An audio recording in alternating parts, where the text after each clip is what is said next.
and get off at New York's JFK airport and get a rent-a-car, then you should immediately go onto the left-hand side of the road. This is because it's the road of the country. Or if you go to Morari Bapu's Ramkatha in Rome, and you go on a road trip around Tuscany, you should drive on the left-hand side of the road. This is because it's the road of that country. You have to drive that car on the left-hand side of the road. But if you say that we've come here from India and that is why we're driving on the right-hand side of the road, then it will not work. You have gone to that country and therefore you perform your actions according to the law there. The country has changed and the circumstances have changed. There is also time.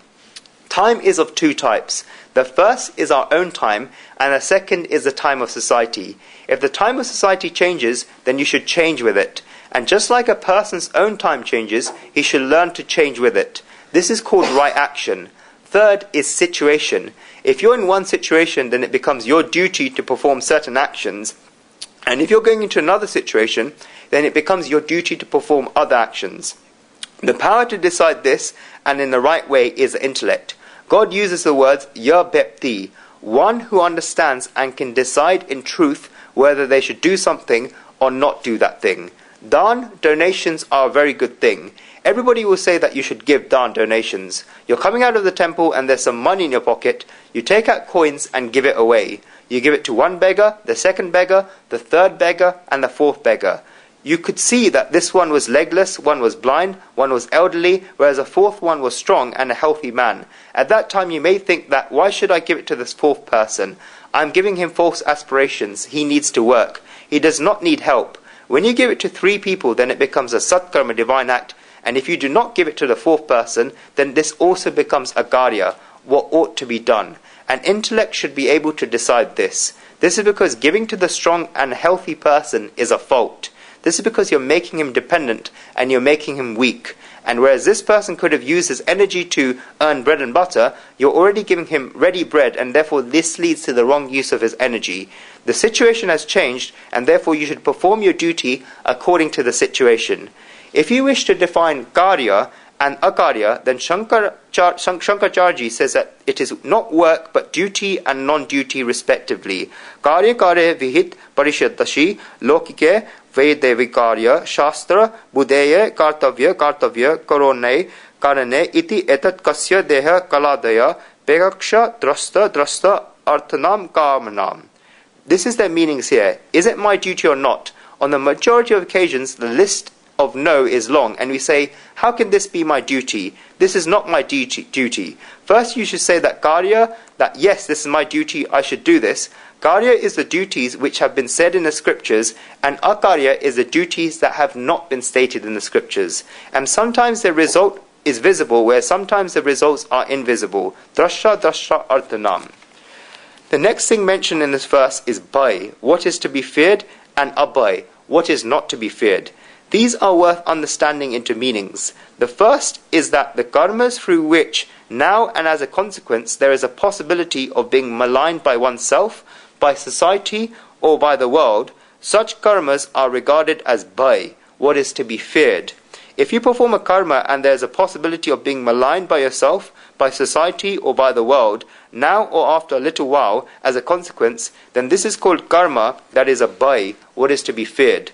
Abhai, what is not to be feared, is the opposite to that, and therefore it is a karma that would lead to the well-being of yourself, to society, of the world, now or after a little while as a consequence. This is one meaning.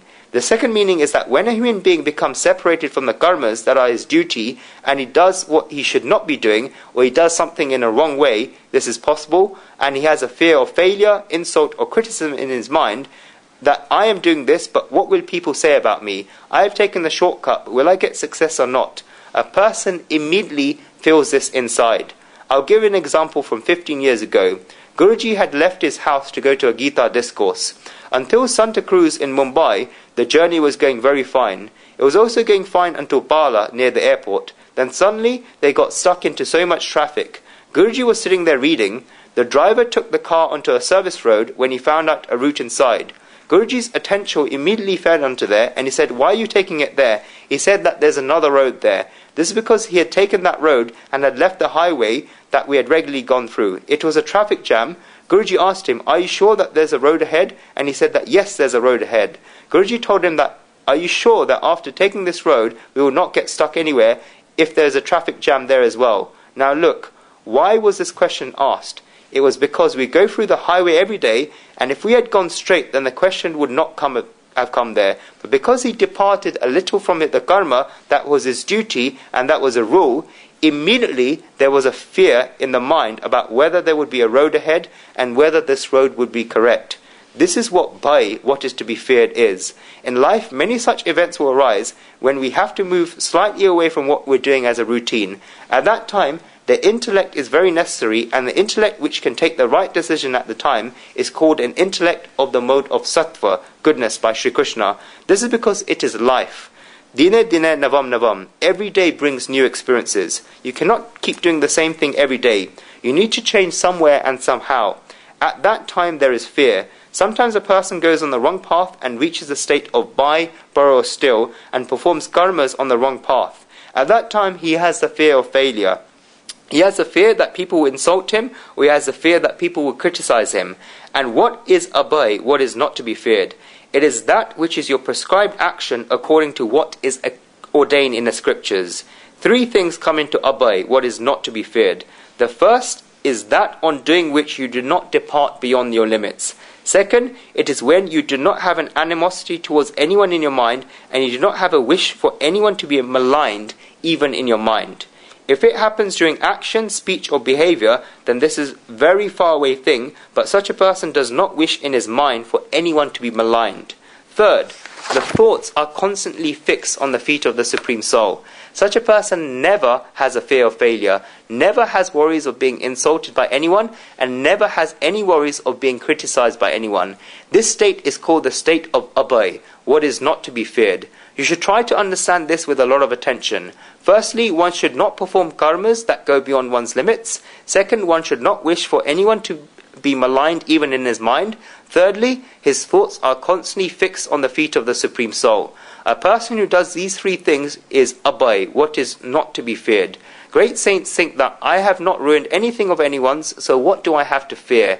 They have no fears. This fearlessness ultimately leads one to the level of ultimate fearlessness, that is the attainment of the Supreme Soul.